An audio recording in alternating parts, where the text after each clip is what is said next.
저는 듣도 보도 못한 정말 별의별 욕을 사건마다 보곤 하는데요. 심지어 다시는 욕하지 않는다라는 각서를 제가 본 것만 해도 수천 장이 될 겁니다. 이렇게 욕들이 일반화되어 있는데요. 심한 욕설, 자주 하는 욕 이런 것들 이혼 사유될 수 있습니다. 살아가면서 욕해본 적이 있으세요? 욕 들어본 적이 있으세요? 욕 안 해본 사람은 있겠지만 욕 안 들어본 사람 없을 거예요. 많이들 하죠. 이혼 소송하게 되면 정말 많습니다. 저는 듣도 보도 못한 정말 별의별 욕을 사건마다 보곤 하는데요. 심지어 다시는 욕하지 않는다라는 각서를 제가 본 것만 해도 수천 장이 될 겁니다. 이렇게 욕들이 일반화되어 있는데요. 아들이 아버지 앞에서 화가 나면 다 찍고 아버지한테 무슨 새끼라고 욕하고 쌍시어 들어간 욕하고 주먹으로 때리는 아이 하소연도 들어봤었습니다. 많이 배운다고 해서 달라지는 거 아니거든요. 남자가 더 많이 할까요? 남녀 똑같아요. 대개 남자가 좀 더 많이 하긴 하지만요. 대기업 임원이고 회장이면은 정치인이면은 대학 교수면 전문가면 욕 안 할까요? 그들도 하는 사람은 하고요. 또 그 부인들이 그들에게도 욕할 사람 다 하더라고요. 이 욕에 대한 감수성은 사람마다 다 다른 것 같아요. 제가 기억나는 거는 어떤 교수님 부부였는데 60대 중반 정도 된 분이었거든요. 사모님 오셨어요. 내가 학생들한테 욕을 해본 적도 없고 지금까지 들어본 적도 없다. 근데 얼마 전에 부부싸움 하면서 우리 남편이 나한테 야 이 가시나야 라고 했다는 거예요. 내가 그런 모욕적인 욕을 듣고 내가 살 수가 없다. 이혼해야겠다 그러면서 오셨더라고요. 그 교수님에게는 가시나야라는 게 욕인 거죠. 제가 들었다 하면 직접 들은 게 아니라 소송으로 들었던 수많은 사건들 중에서 가장 기억나는 사건이 하나 있습니다. 어느 날 부인이 우리 남편이 너무 욕을 많이 해서 내가 너무 모욕감을 느끼고 자존감이 낮아서 내가 더 이상 남편이랑 못 살겠다.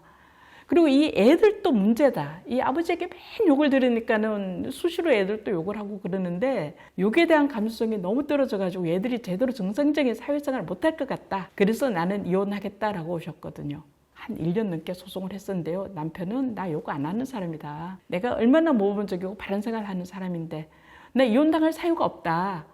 라고 하면서 이혼 안 하겠다고 했고요. 그리고 자기 초등학교 때부터 대학 졸업할 때까지 직장 다니면서 우수사원 표창장이며 어디 가서 봉사상이며 수많은 상장이라는 상장 다 제출했고요. 자기 친구들 그리고 회사 동료들 이 사람 욕하는 거 들은 적 없다.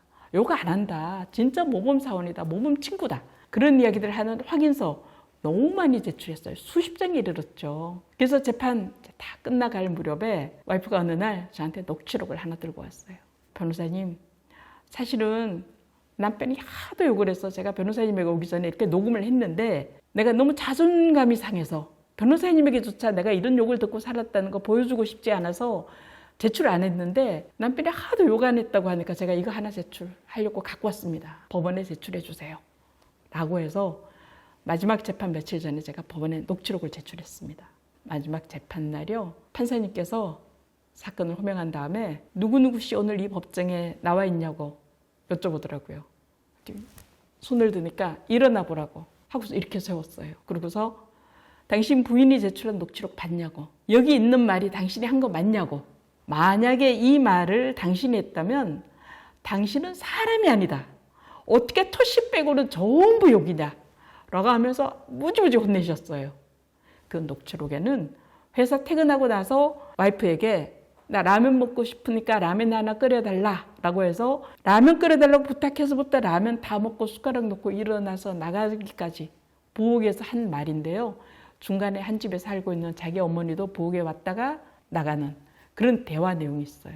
정말 전부 다 쌍시옷 들어갔고요. 자기 어머니에게조차 무슨 년 그 이야기가 몇 번이나 나오고 뭘 얻어먹겠다고 기어 내려왔냐 막 웬간 욕을 다 하는 걸 보고서 저도 정말 너무너무 기가 막혔었는데 판사님은 사람이 아니라고까지 이야기하더라고요. 그 재판 마치고 나오면서 그쪽 변호사님이 저한테 아니 변호사님 이런 게 있으면 진작 내지. 우리가 욕 안 했다고 얼마나 확인서 내고 얼마나 서면을 썼는데 그 헛수고한 거 아니에요. 참 내가 봐도 너무하네 이 양반이라고 하더라고요.